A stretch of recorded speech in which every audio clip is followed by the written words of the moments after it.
Kia ora koutou. Hello everyone. Good morning. It's great to be here with you. I thank you for the warm welcome. I noticed the clapping started from Jonathan. Thank you.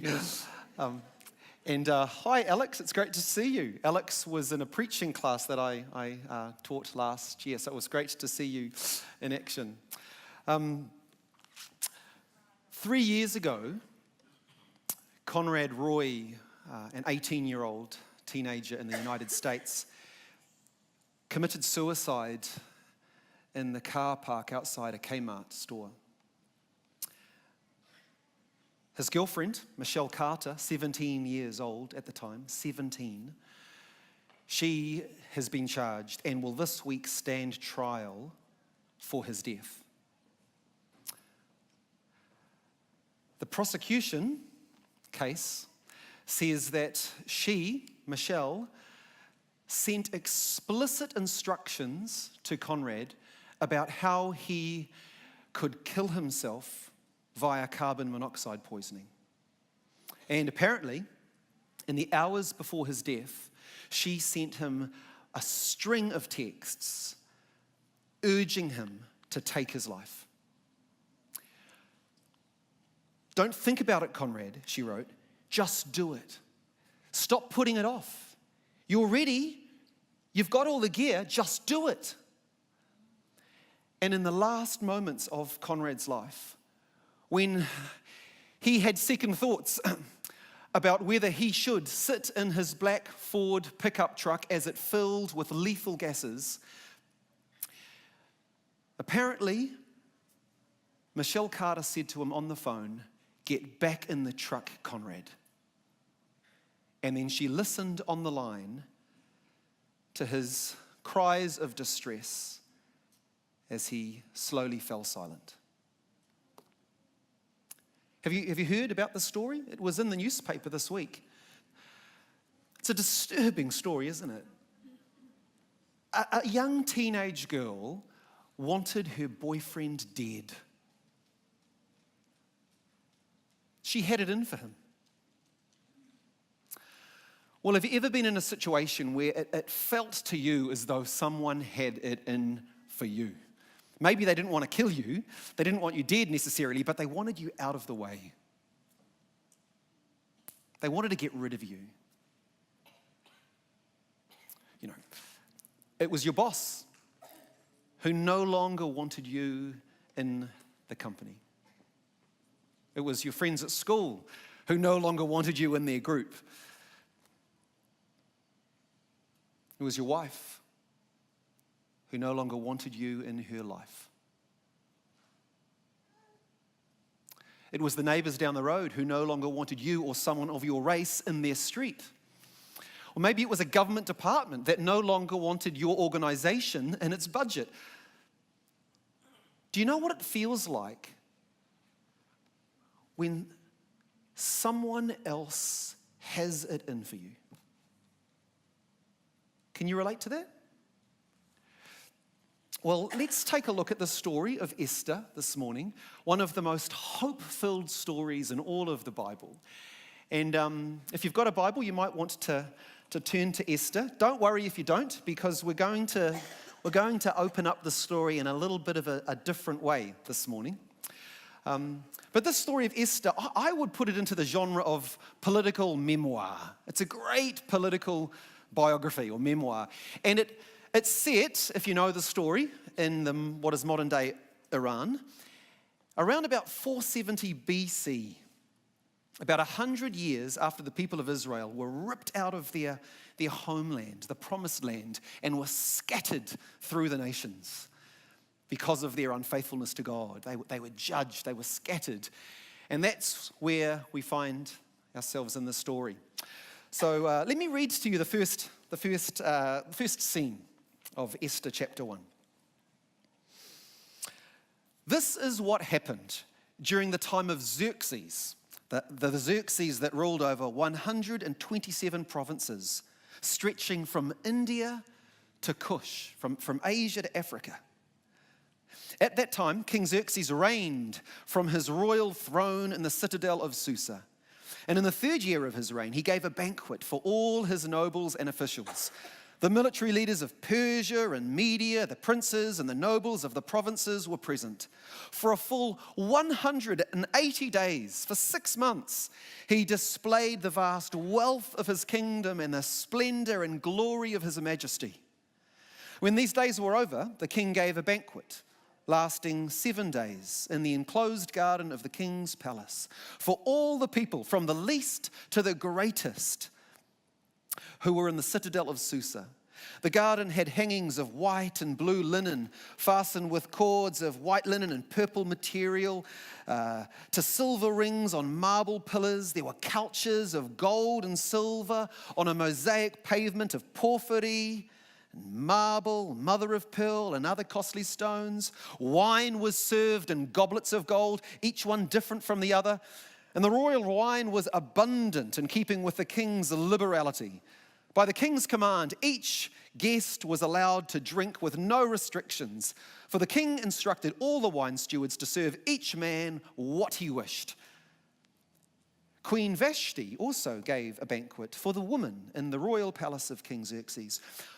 On the 7th day, when King Xerxes was in high spirits from wine, when he's roaring drunk, he commanded the 7 eunuchs who served him to bring before him Queen Vashti, wearing her royal crown, in order to display her beauty to the people and nobles, for she was lovely to look at. But when the attendants delivered the king's command, Queen Vashti refused to come. Then the king became furious and burned with anger. And the text goes on to say that he consulted his lawyers, and they advised him, and on their legal advice, he dismissed his wife. He fired his queen, divorced her, and passed a law, an irrevocable law of the Medes and the Persians, that Vashti was never again to step foot in his presence. Well, in that opening scene of the story, we get a glimpse of the conditions, that the world in which the people of Israel lived. King Xerxes is a man of enormous wealth, immense power. He ruled over a larger fraction of the world's population than any empire in the history of the world. That's why they called him the King of Nations, Shah Shanshah, the King of Kings, because he literally ruled the world. He controlled everything and everyone. So for the people of Israel living in this kingdom, that was a somewhat disturbing thought. That was a disturbing reality, because this king, this political leader, is a self-obsessed, hot-tempered, impulsive, indulgent narcissist with a swollen ego and a short fuse. Now, can you possibly imagine someone like this ascending to the highest political position in the world? Could you? Surely not. And yet, this king trumps the odds, my apologies, and ascends to the throne. An immature, unstable narcissist like this is sitting on the throne in the citadel of Susa. And so the known world, his entire kingdom, as a result, is a very unsafe place to be. It's a place where no one is safe, not even the queen.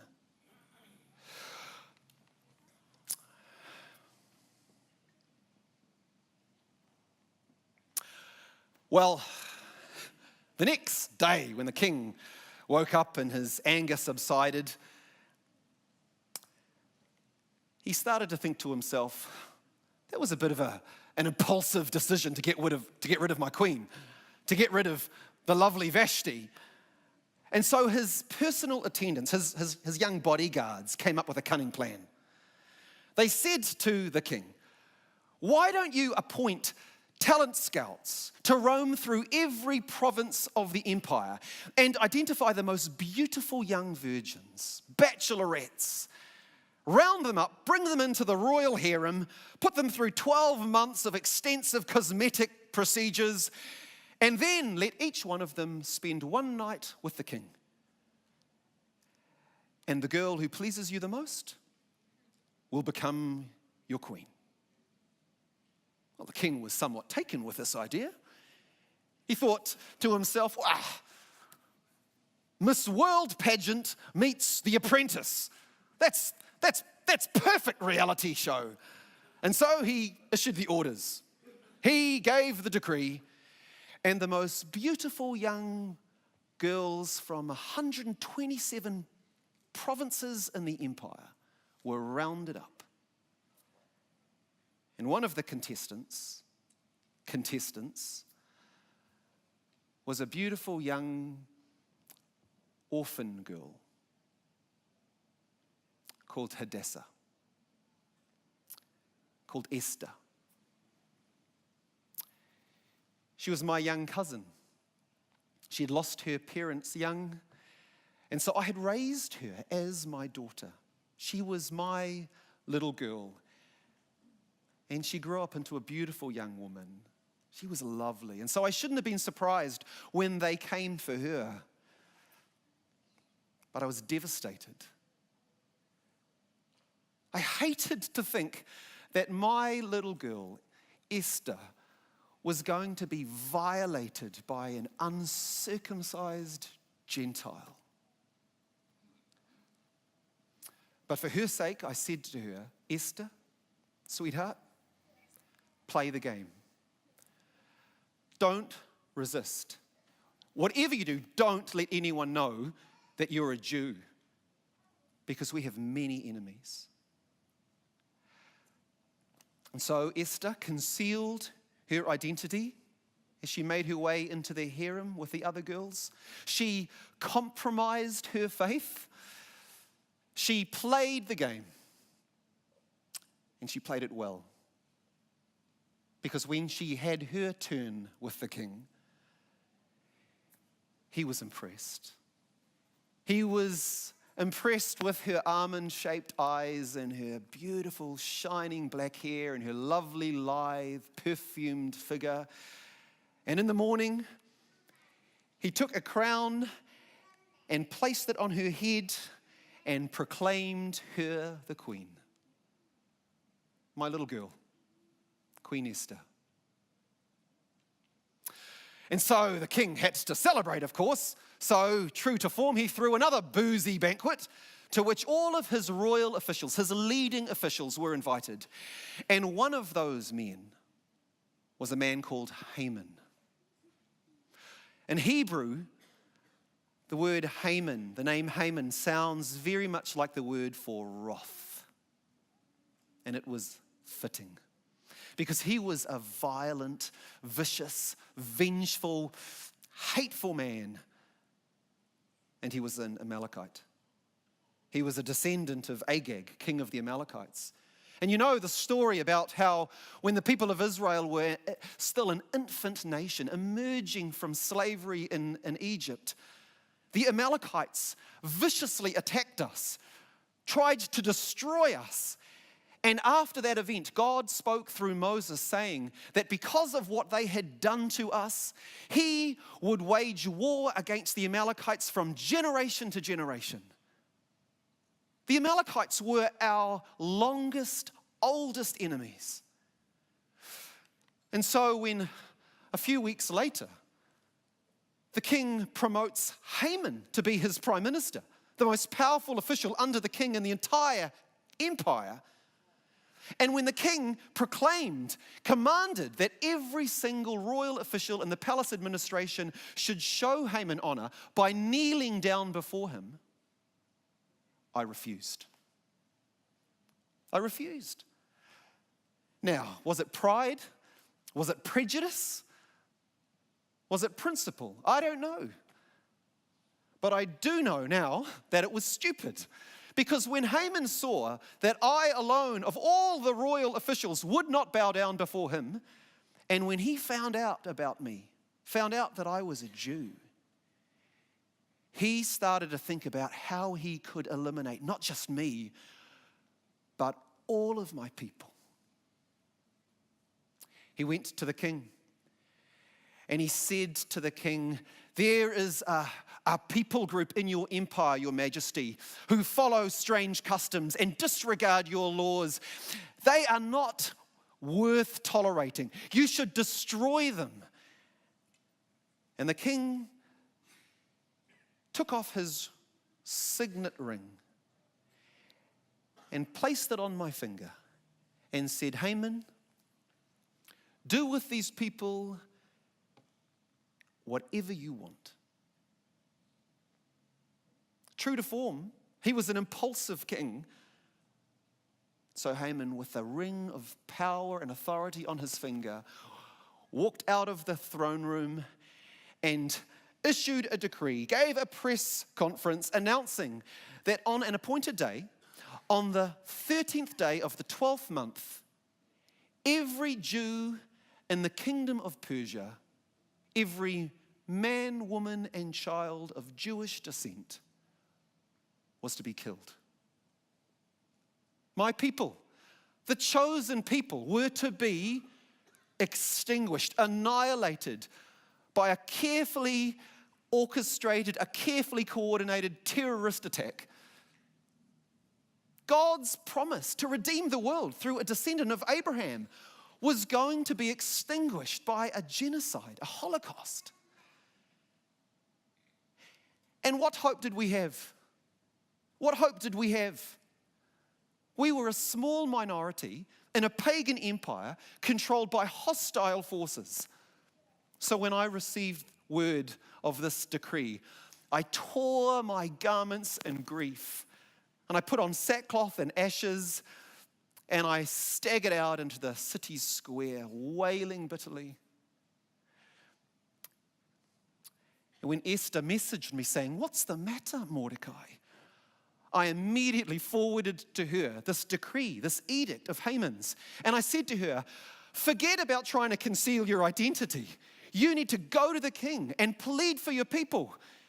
But she replied, you know that there is one law for anyone who might approach the king in his private chamber, in his inner court, without being first summoned.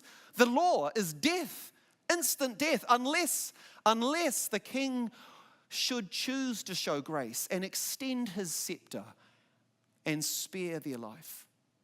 The king hasn't summoned me for 30 days. It's clear he doesn't regard me with the favor that he once did when we were first married. And you saw what happened to Vashti.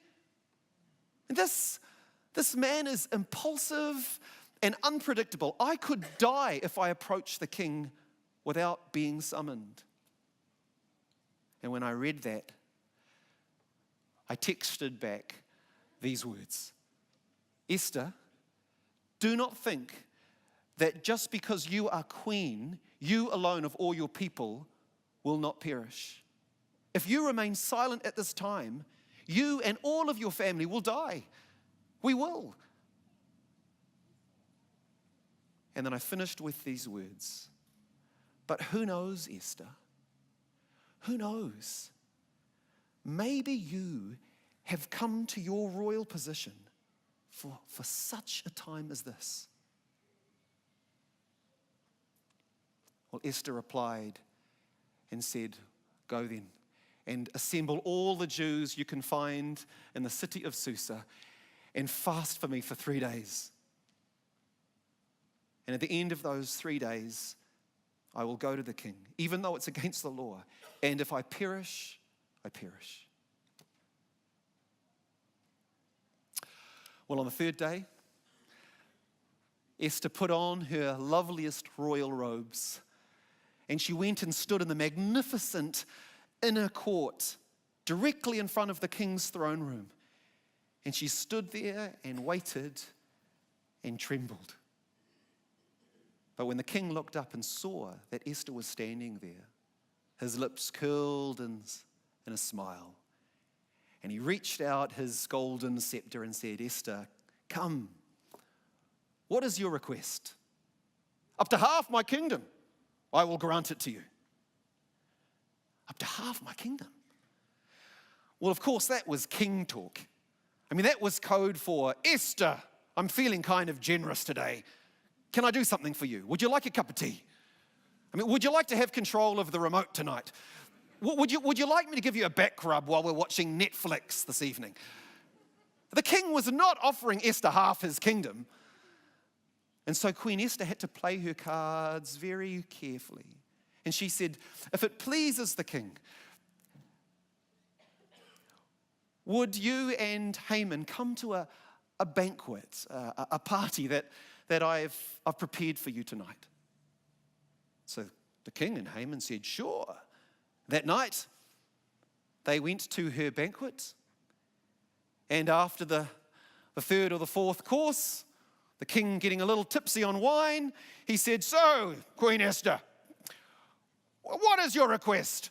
What is your petition? Up to half my kingdom, it will be granted.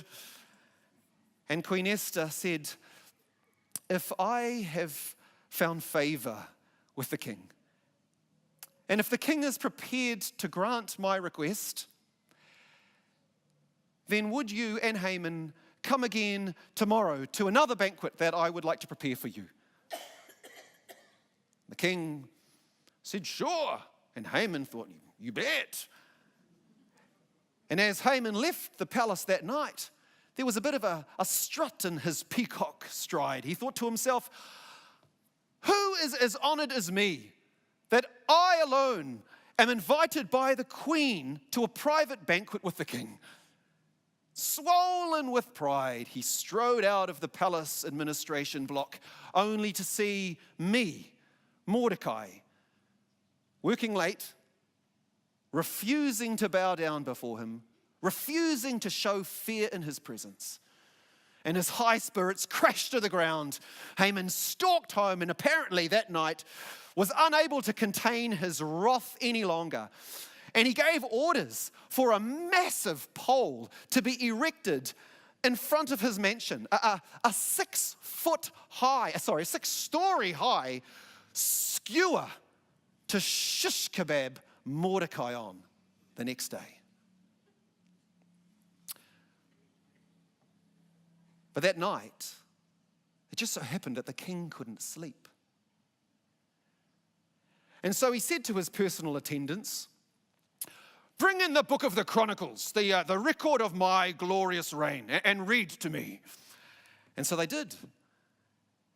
And they turned to a page and read a story about a member of the palace administration, an official who one day discovered that 2 of the royal guards were plotting to assassinate the king. And this very loyal official reported the plot and saved the king's life. The official, of course, was me, Mordecai the Jew. The king was still musing over this when he and Haman found themselves on their way to the queen's second banquet the next day. And at the banquet, again filled with wine, a goblet in his hand, the king said to the Queen Esther, what is your request? What is your petition? Esther, tell me, up to half my kingdom, it shall be yours. And this was her moment. Esther locked eyes with the king and said, if the king is pleased with me, if I have found favor with you, would you spare my life and the life of my people, because we are about to be killed, annihilated, destroyed? And the king roared, what? Well, who would dare to do such a thing? And Queen Esther pointed one beautifully polished fingernail at Haman and said, our enemy, your adversary, is that vile Haman. Well, the king rose up from his reclining couch, strode out of the banqueting hall into the palace garden to cool off. He was outraged. Haman got up, realizing that the king had probably decided his fate, So he stayed and turned to Esther and started begging for his life. And he fell down on his knees, started to grovel at her feet. And just as the king came back into the banqueting hall, Haman threw himself on Esther's couch. And the king said, "What? He would even dare to defile my wife while I'm in the house." And one of the attendants, a eunuch who was serving the king, said, "Your Majesty, we've just heard word that Haman has erected a 6-story high stake, this massive pole in the front yard of his mansion, and he intends it for Mordecai, the man who saved your life." And the king said, "Impale Haman on it." And so Haman, the enemy of the Jews, found himself skewered, shish kebabbed on this massive stake that he had intended for Mordecai.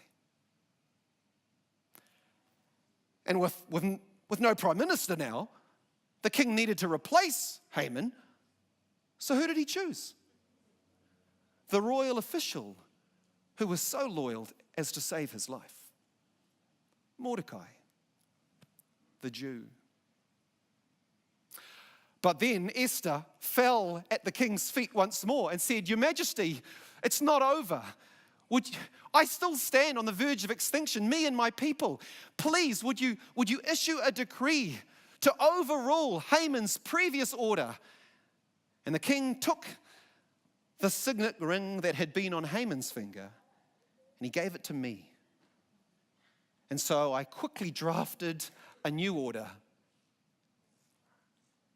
had a press release, distributed it throughout the empire, and it said that on the 13th day of the 12th month, on that appointed day, every Jew in the cities of the empire of Persia and Media had the right to assemble and defend themselves against the enemies, so that if they were attacked, if any of their women, their children, their menfolk were attacked, they could fight back and destroy their enemies. And so on the appointed day, it happened. The Jews, my people, they defended themselves and no one could stand against them. Do you know why? Do you want to know why? Because every official in the empire was now terribly afraid of the new prime minister who had been appointed to the right hand of the king, Mordecai the Jew. And all the officials of the empire threw their support behind the Jews. And so against all expectations, we triumphed over our enemies. They who had hoped to overcome us and destroy us, they were destroyed. And our sorrow was turned to joy. Our fasting was replaced with feasting. And on my instructions, every year since then, the Jewish people have remembered and celebrated that great deliverance with a banquet. With a banquet and wine, a feast called Purim.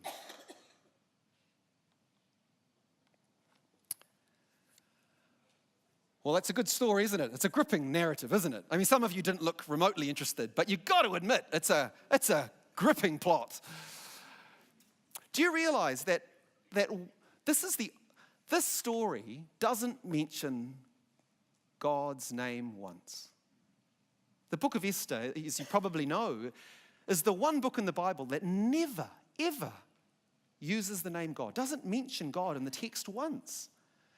And Martin Luther, the great Protestant reformer, he was appalled at that. He said, I actually don't think the book of Esther should be in the Bible. John Calvin never preached on it as a result.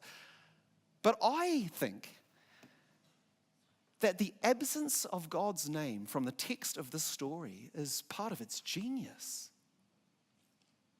Because you think about it. For the Jews, uprooted from their land, scattered through the nations, it felt very much to them like God was absent. It felt to them very much as if God had abandoned them to their sin, to their judgment, and left them in exile. And the message of this wonderful story is that in spite of their unfaithfulness, God has not abandoned them. God is very much with them. God was protecting them, guiding them, fulfilling his promises for them. I mean, think about the series of coincidences in this story. I mean, there's the coincidence. I mean, how else do you explain this fact? That of all the women in the kingdom of Persia, it should be a Jewish girl called Esther who becomes queen. I mean, how else do you explain the fact that on top of that, of all the royal officials in the palace, it should be her cousin, her adoptive father, Mordecai, who uncovers a plot and saves the king's life? How else do you explain the fact that on top of that, of all the nights on which the king should have trouble sleeping, it's the very night when Mordecai's life is hanging by a thread, when the genocide is about to unfold? I mean, how is it that of all the stories that the king should hear that night, it should be a story about Mordecai saving the king's life? How is it that of all the moments when the king should return to the banquet hall, it should be the very moment when Haman is throwing himself upon the queen?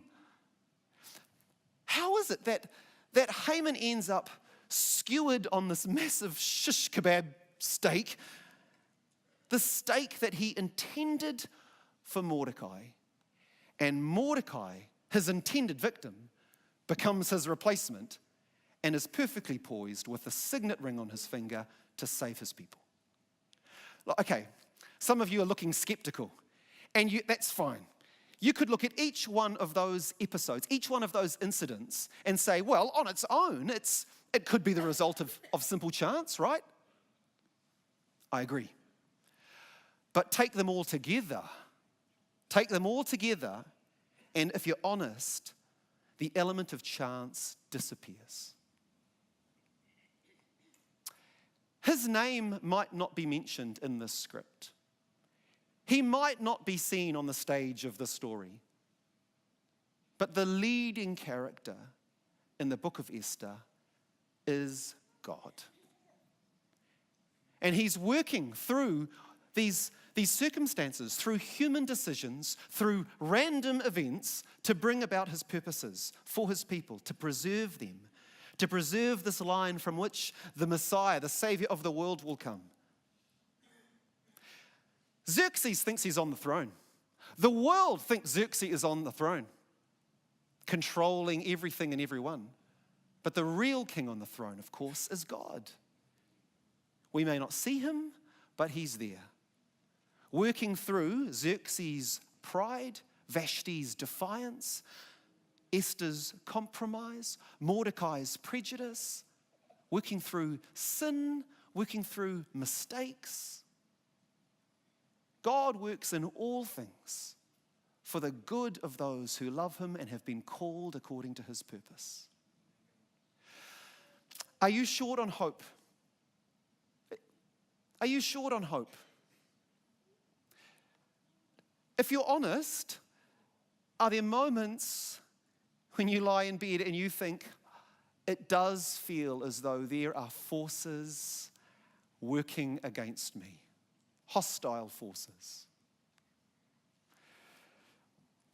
Maybe you've been trying to reset a fractured relationship and it's just not healing. He still wants to leave you. Maybe you've been struggling with a pattern of thinking and it bears fruit in a pattern of acting that is just ugly, and you know it, and you've been fighting it for years, and it feels like you're losing. Maybe you've made a decision and you regret that decision now, and there are times when you fear that the consequences of that decision are going to enslave and taint the rest of your life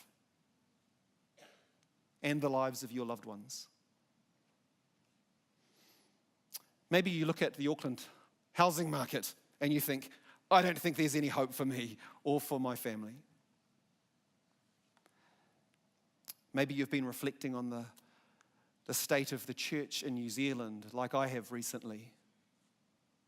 And in your rawest moments, you think, we are struggling to be faithful in what is a hostile culture. Is there any hope for the churches of New Zealand? Can we realistically hope that New Zealand could be transformed by the gospel?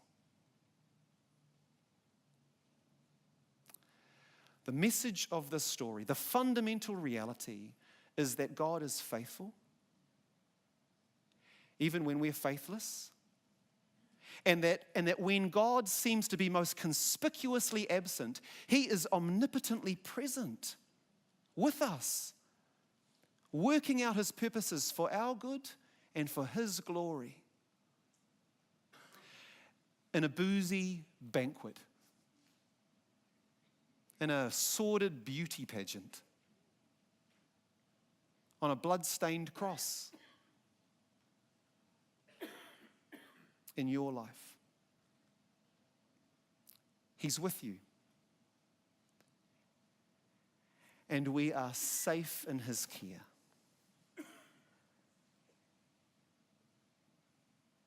Amen. Let's pray.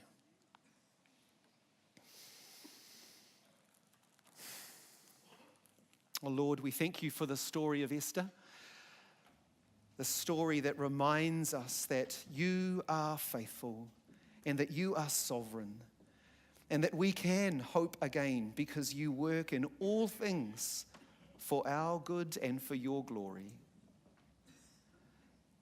And we thank You even more for the story to which Esther points, the story of Jesus, the prince who didn't just risk his throne and risk his life, but He gave up His throne. He laid down His life to rescue His people, to save us from sin and death. Help us to grasp the fundamental reality that because of Jesus' death and resurrection, we always have hope. Because You are with us. You are for us. And in all things, in Persian palaces, on blood-stained crosses, You are working out Your good purposes for us and this world. And for that, we thank You. Amen.